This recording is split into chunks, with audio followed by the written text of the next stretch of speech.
Um dos piores acidentes com ônibus no Brasil. E o pior em 25 anos em rodovias paulistas. Relembre a tragédia de Itaguaí, que deixou 42 pessoas sem vidas enquanto viajavam a caminho do trabalho.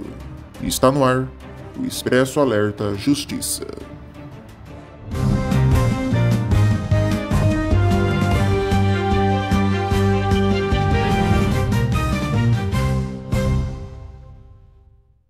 Em 25 de novembro de 2020, um acidente entre um ônibus e um caminhão bitrem deixou 42 pessoas mortas em Itaguaí, no interior de São Paulo. A maioria das vítimas era de Itaí, uma cidade cerca de 40 quilômetros de distância, com 27 mil habitantes. Os passageiros do ônibus estavam a caminho do trabalho, em uma indústria têxtil de Itaguaí, quando sofreram um acidente antes de chegarem na confecção. 42 famílias nunca mais viram seus parentes voltarem para casa, sem sequer ter um abraço de despedida.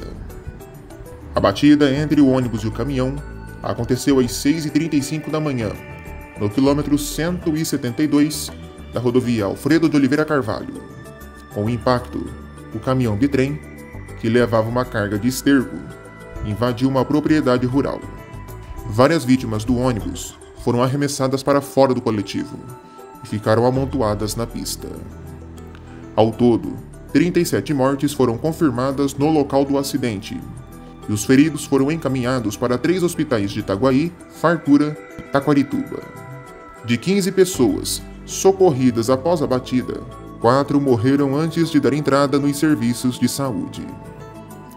A 42ª vítima morreu no dia 29 de novembro, em um hospital de Avaré. O ônibus transportava, além do motorista, que sobreviveu, 52 funcionários. O veículo pegou passageiros em Itaí e Taquarituba, quando bateu a cerca de 5 quilômetros do destino final. Já no caminhão, havia 2 motoristas. O homem que dirigiu o veículo morreu na batida. Ele não tinha habilitação para dirigir caminhões.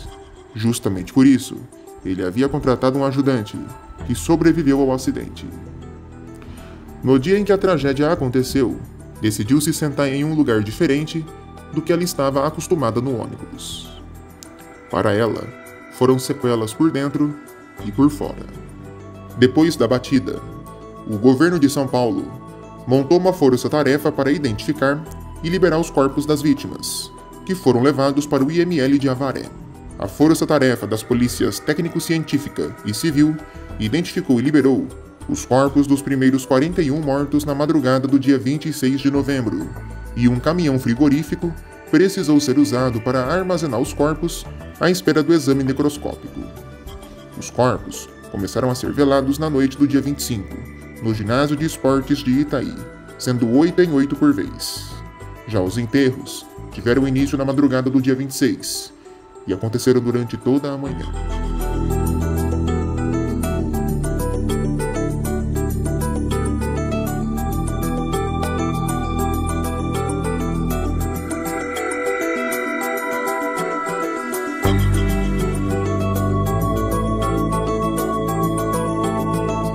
O motorista auxiliar do bitrem, que sobreviveu ao acidente, afirmou que o ônibus tentou ultrapassar um outro caminhão e invadiu a contramão, em um trecho de faixa contínua. Conforme o relato de um sobrevivente que estava dentro do ônibus, a grande maioria dos passageiros estava sem cinto de segurança e dormia na hora da batida. Já o motorista do ônibus disse para a polícia que não tentou ultrapassar outro veículo no trecho onde era proibido e que houve uma falha no freio do ônibus. O homem alegou que, por isso, teve que jogar o ônibus para o lado para não colidir com o veículo que estava à frente. No dia 30 de novembro, o acidente foi recriado pela perícia, através de um equipamento de tecnologia 3D. A equipe foi até o local da batida com um laser scanner, que digitalizou toda a área. Em fevereiro de 2021, o motorista do ônibus foi indiciado por homicídio culposo, quando não há intenção de matar. A Polícia Civil chegou a essa conclusão depois de receber um laudo que aponta que não houve falha nos freios. A polícia também indiciou a dona da empresa de ônibus Star Turismo, por causa das más condições do veículo e o exercício irregular da profissão, já que a empresa não tem licença para o transporte de passageiros. Os donos das 3 fábricas, onde os passageiros trabalhavam e para onde seguiam quando houve o acidente, também foram indiciados, porque eram responsáveis pela contratação do ônibus. Apesar dos indiciamentos, o inquérito relatado na Justiça em fevereiro voltou ao Distrito Policial, a pedido do Ministério Público, e a Promotoria aguarda a conclusão das diligências para oferecer as medidas judiciais pertinentes. Além do inquérito da Polícia Civil, o Ministério Público do Trabalho abriu uma investigação contra as empresas que estavam envolvidas no acidente.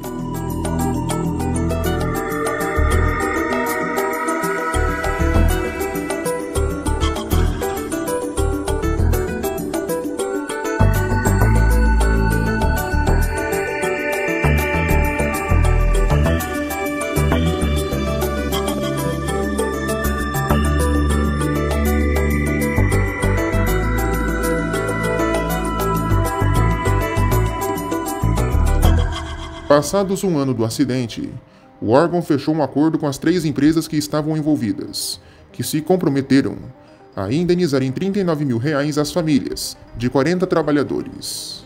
Além disso, o termo ainda garante que os familiares entrem com reclamação trabalhista para discutir judicialmente a possibilidade de valores maiores para a reparação. A condenação final do motorista do ônibus ocorreu 2 anos depois, no Fórum de Fartura.